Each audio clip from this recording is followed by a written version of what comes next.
Hello, everyone, and welcome to the completion workshop for the Leadership Certificate Program. It must be pretty exciting to be reaching the end stages of the program. How does it feel to be completing? What have you enjoyed most about the program?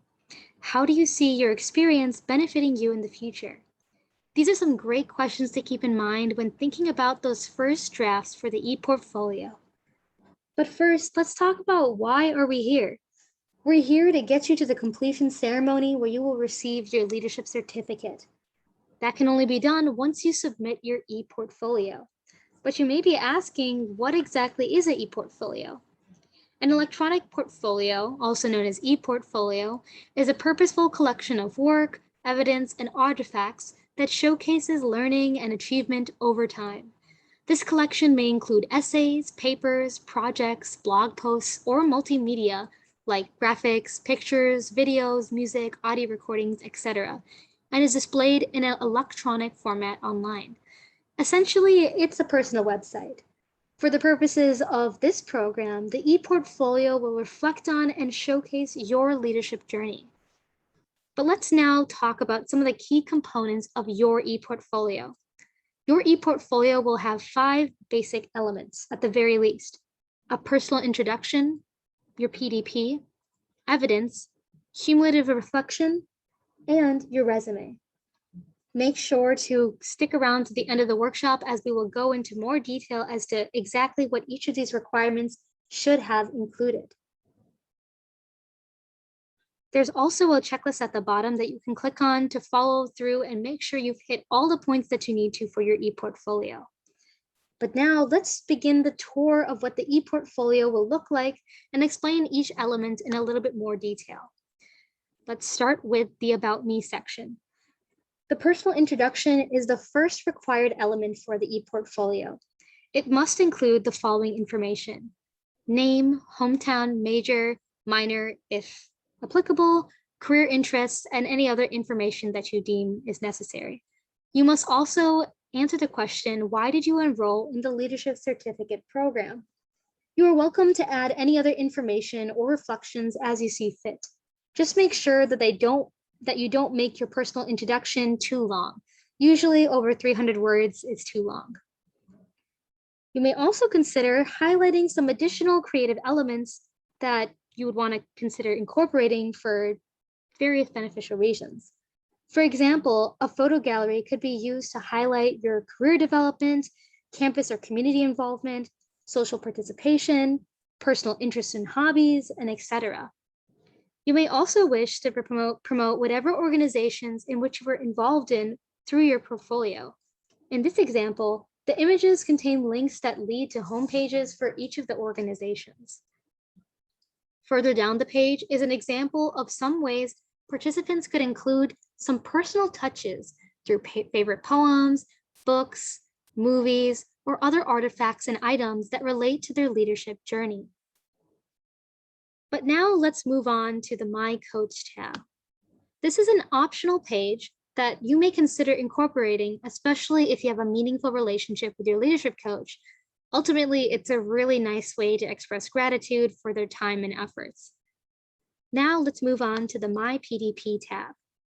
The PDP is the second required element of the ePortfolio. Participants must upload their original file of the PDP when they uploaded at the beginning of the program. If you revised your personal definition of leadership, you should also include that revised version on this page as well. It might be helpful to provide context on this page by defining the competencies that you choose to develop.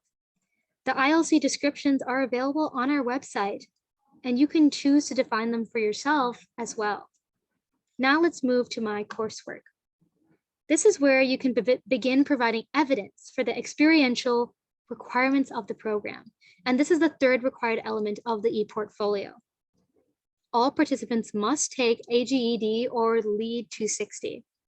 For this requirement, you must include the following information and evidence: the semester you completed the course and the name of the instructor, a description of a theory from the course and an example of how you've used it, a sample of their work from this course, personal leadership philosophy, paper assignments, etc., And then if you had to substitute this course for another course, you should still provide that same information and evidence. Now let's move on to the My Programs tab at the top of the page. All participants must complete 2 iPrograms. For this requirement, you must include the following information and evidence: the name of and date that you completed each iProgram, a brief description of your experience with each iProgram, and a photo, video, sample of work, or certificate from each iProgram. Now let's move on to the team experiences. All participants must complete 2 team experiences. For this requirement, you must include a reflection for each team experience. Each reflection should address at least 2 questions from the list provided and should be 2 to 3 words in length. Now let's move on to the trainings and workshops. All participants must complete a total of 10 hours of leadership trainings and workshops. For this requirement, they should provide the following information for each experience: program name, total number of hours, date, program sponsor, and purpose of program. You should also include a reflection for the entirety of the program of the 10 hours. The reflection should address the following question and be 200 to 300 words in length: how will you apply what you have learned from these experiences to your future endeavors? Add additional photos, videos, samples of your work, inspirational quotes, and any other helpful resources that may help you out in this section. Now let's move on to My Cumulative Reflection.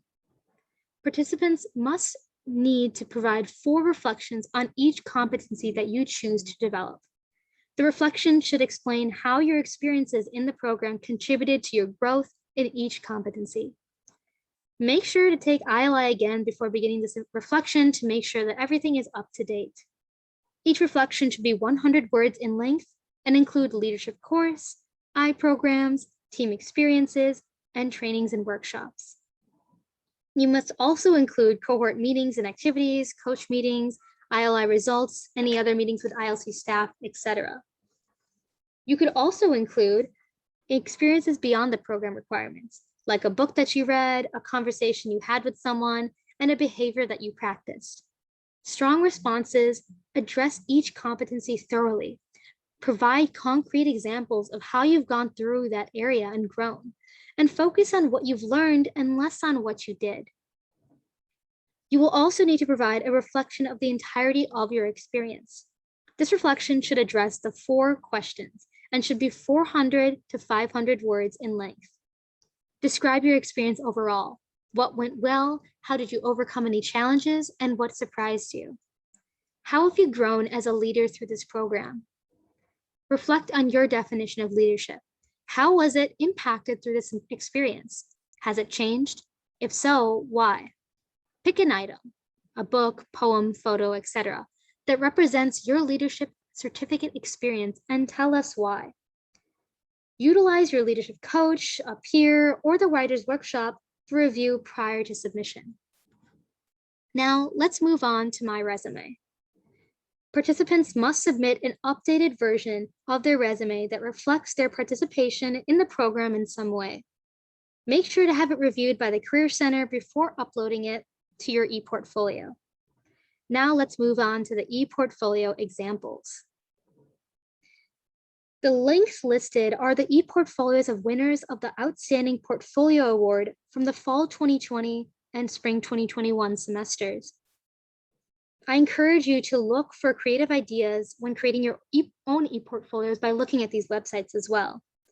There are also some free platforms that you can use at the bottom of this page that participants can use to create your ePortfolio. Personally, my preferences are Wix and Weebly, but all of these are great ideas and great places to go to for creating your ePortfolio. You can also use sites that are outside of these listed recommendations. Be sure to note that this ePortfolio should be free of cost, and you should not have to pay for or subscribe to anything to fulfill this requirement. Now let's move on to some FAQ and dates. Some frequently asked questions are, how long should my portfolio be? Although there is no designated minimum or maximum length, make sure that you're including all the required elements, those 5 requirements that we talked about before, to demonstrate your growth and provide evidence for your leadership development. There are things you have to do before submitting your ePortfolio. First, check that your ePortfolio meets the requirements. Compare that with that checklist that we had at the main page. Second, have your ePortfolio reviewed by your coach and/or the leadership certificate team. And third, have your resume reviewed by the Career Center. You can submit your ePortfolio by logging on to the Illinois Leadership Center website. Use the Leadership Certificate tab on the left to navigate to the completion documents. There, you will submit your ePortfolio URL or your web address, as well as some personal information and a headshot or photograph. You can use your ePortfolio in a numerous amount of ways, from job application to interview process, to show prospective employers how they have learned, practiced, and reflected on your leadership development. It is also helpful for personal reflection and networking. Let's really quickly also cover some important dates. November 1st is a deadline for ePortfolio submissions in fall 2021. For November 2nd to November 12th, we will go through and review the ePortfolios, and on November 17th, we will have our completion ceremony. Now let's move forward to the completion logistics. For the ePortfolio review process itself, you will be assigned a reviewer upon submitting your ePortfolio to the ILC website. Your reviewer will provide feedback on your ePortfolio via Zoom or email. Also, revise your ePortfolio according to the feedback provided, and then publish your updated ePortfolio before the completion ceremony. And now let's go over the workshop survey. Make sure to fill out this very short, not even 3-minute workshop link to make sure that we can better address any concerns or better improve this completion workshop for future semesters. If you have any questions, make sure to email us at leadershipcertificate@illinois.edu. And I look forward to seeing some ePortfolios come in by a lot of you at the end of the semester. Thank you, and I look forward to seeing you guys all soon.